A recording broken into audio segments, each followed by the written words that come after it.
একটা গ্রাম ছিল, আর গ্রামের নাম ছিল চাঁদপুর। গ্রামের পাশেই ছিল একটি পুরনো আম গাছ।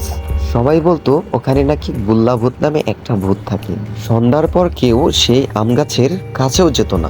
কিন্তু তিনজন বাচ্চা, রায়হান, মিম আর নিলয় ছিল খুবই সাহসী। একদিন তারা ঠিক করলো, ভূত যদি থাকে তো দেখি সে কে। এই বলে তারা বাড়ি থেকে বের হয়ে গেল সেই আম গাছটির নিচে।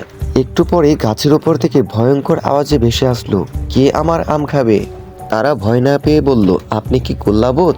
নিচে আসেন, একসাথে বিস্কুট খাই। চুপচাপ গাছ থেকে একটা ছোট মূর্তি নামলো। দেখতে অনেকটা তুলোর মতো, আর চোখগুলো অনেক বড় বড়। সে আসলেই গোল্লাভূত।